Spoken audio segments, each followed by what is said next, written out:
Welcome back खवातीन आज़ाद। अब हम बात करेंगे पाकिस्तान की सियासत की। पाकिस्तान की सियासत बल्कि पाकिस्तान तहरीक इंसाफ की सियासत की बात की जाए तो वो एक बार फिर गैर यकीनी मोड़ पे है। एक तरफ इमरान खान के बेटों की अमेरिका में सरगर्मियाँ और रिचर्ड ग्रेनल से मुलाकात ने नई बहस छेड़ी है, तो दूसरी जानिब 9 मई के मुकदमात में पार्टी रहनुमाओं की सुनाई गई सज़ाएं तहरीक इंसाफ के सियासी मुस्तकबिल पर सवालात उठा रही है। इन हालात में ये सवालात अहम हो गए हैं कि क्या पीटीआई आलमी सतह पर दबाव बढ़ाने में कामयाब होगी या नहीं होगी, क्या अदलिया से इंसाफ की उम्मीद बाकी है, इन सब पर बात करेंगे। और आज हमारे साथ कौन मौजूद है? हमारे साथ मौजूद होंगे जी नईम हैदर पंजोटा साहब। Thank you so much for your time. सबसे सर यही बताएं कि इमरान खान के बेटों ने अभी हाल ही में अमरीकी नुमाइंदे रिचर्ड ग्रेनल से मुलाकात भी की है।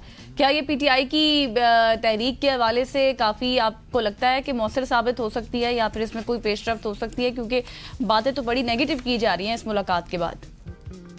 शुक्रिया, आपने मौका दिया। अपने वालिद के लिए कहीं पर भी वो आवाज़ बुलंद कर सकते हैं, और क्योंकि उनके वालिद जो हैं वो साबिक वज़ीर आज़म और नाहक कैद हैं, झूठे मुकदमात में जेल में डाला हुआ है, तो लिहाजा वो किसी जगह पर भी अपना मौक़िफ़ पेश कर सकते हैं। बुनियादी इंसानी हकूक़ की चाहे तंजीमें हों, चाहे कोई अहदेदारान हों किसी मुल्क के, तो मिल सकते हैं।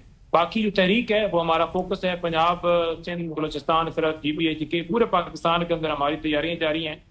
मीटिंग्स हमारी हो रही हैं, हमारी मुख्तलिफ जो लोगों के साथ मुलाकातें हैं, कॉर्नर मीटिंग्स हैं, पम्फलेट्स तक़सीम किए जा रहे हैं। मुझे बताइए कि पंजोटा साहब की अगर सलेमान और कासिम की बात की जाए, क्योंकि पहले आपने बहुत उम्मीदें लगाई थी, कभी ट्रंप से उम्मीदें, उसके बाद आपने जस्टिस मंसूर साहब से उम्मीदें लगाई थी, अब आपने सलमान और कासिम से उम्मीदें लगा ली, तो क्या आप समझते हैं कि इससे बैनुल-अक़वामी सतह पर इमरान खान के मुकदमे पर दबाव बढ़ेगा और आपको कुछ पजीराई मिलेगी या कुछ रिलीफ मिलेगा? जी देखिए, बात यह है कि मीटिंग से दबाव जो है, मैं ये समझता हूँ कि जब क्लियर मौक़िफ़ आएगा तभी कोई फ़र्क पड़ेगा। ट्रंप ने वोट लिया इमरान खान के नाम के ऊपर, लेकिन बुनियादी हकूक़ की खिलाफ वर्जियों के ऊपर उसने कोई बात नहीं की, जमहूरियत के ऊपर उसने कोई बात नहीं की।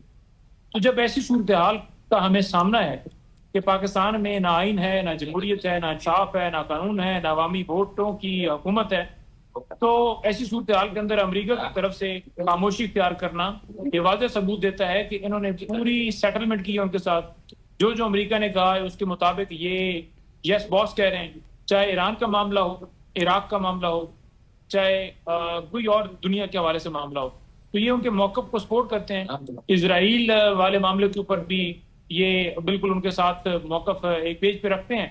तो लिहाजा ऐसी सूरत हाल के अंदर अमेरिका को तो चाहिए ना कि जो उनके लिए सूटेबल हो। इमरान खान तो खुददारी की बात करता है। बिल्कुल पंजोटा साहब, लेकिन अब आपसे पहले साजिद तारड़ साहब हमारे साथ मौजूद थे, उन्होंने ये बात की है कि उस मुलाकात को वो बड़ा गैर रियासती कह रहे थे। वो कह रहे थे कि सिर्फ ट्रक की बत्ती के पीछे नौजवान नस्ल को लगाया जा रहा है, उन्होंने पाकिस्तान नहीं आना। फिर मुदाखलत से रिलेटेड भी बात कर रहे थे, इस पर आपका क्या मौक़िफ़ है?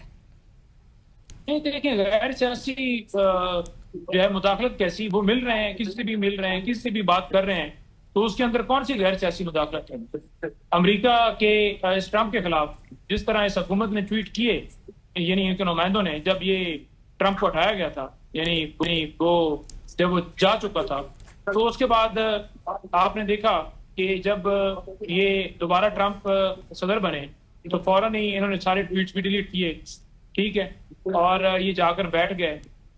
क्या वज़ीर आज़म को खाने के अंदर ना होना वो मुदाखलत नहीं है? क्या उनकी मुताबिक जो है पाकिस्तान के मामला चलाना दूसरे ममालिक के साथ, क्या ये मुदाखलत नहीं है? तो इमरान खान ये मुदाखलत बंद करना चाहते हैं। बाकी जो अमेरिका है उसको मौक़िफ़ अपना क्लियर रखना चाहिए।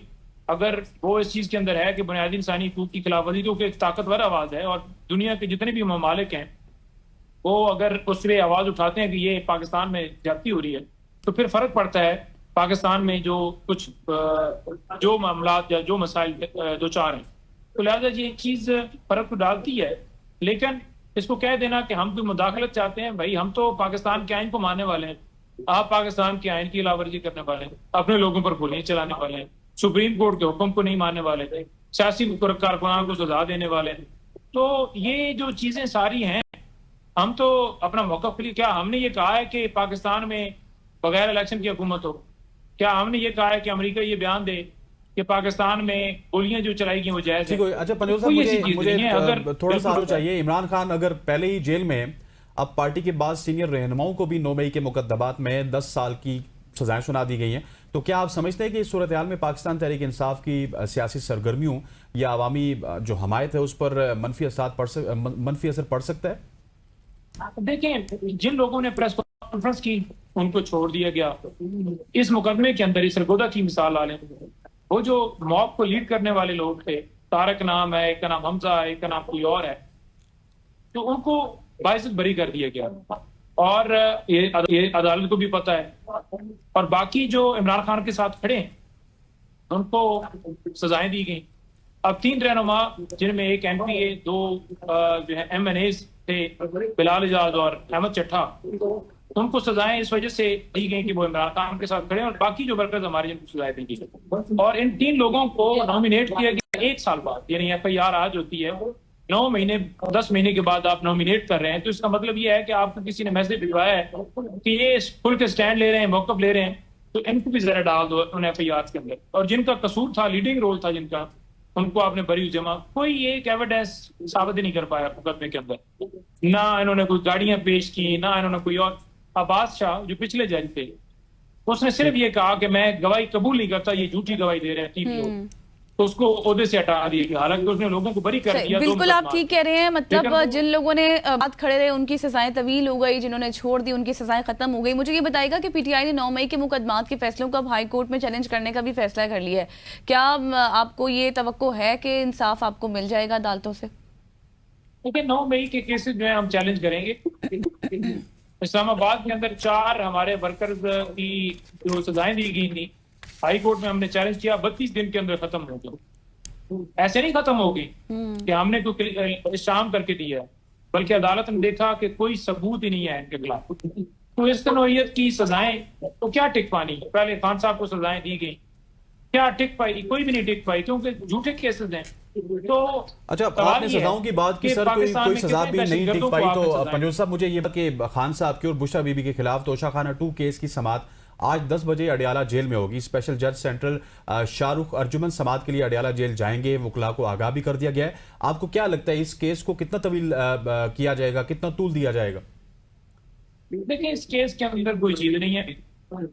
ये केस तोशाखाना पहले 1 में एक सजा दे दी और कानून ये कहता है कि जब एक जुर्म की सजा, पहली बात तो जुर्म है ही नहीं। और मंसूर ने रिकॉर्डिंग की थी जिसमें उसने कहा कि आपने शाही खानदान से गाड़ी ली थी, BMW थी या मर्सिडीज जो भी, वो आपने बेच दी आगे इतने की।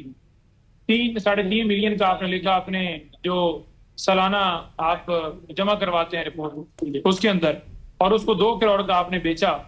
तो उस पर उन्होंने कहा जी मुझे तो नहीं पता। फिर उसने कहा कि कैमरा बंद कर दिया जाए। सही हो गया। बिल्कुल आप ठीक कह रहे हैं। नहीं मैदर साहब, आपका मौक़िफ़, आपका पॉइंट ले लिया गया है। Thank you so much for your time. इस पर मजीद भी आपसे गुफ्तगू करेंगे आइंदा दिनों में। यहाँ पर लेंगे अभी एक न्यूज़ ब्रेक और न्यूज़ ब्रेक के बाद वापस आएंगे। Stay with us.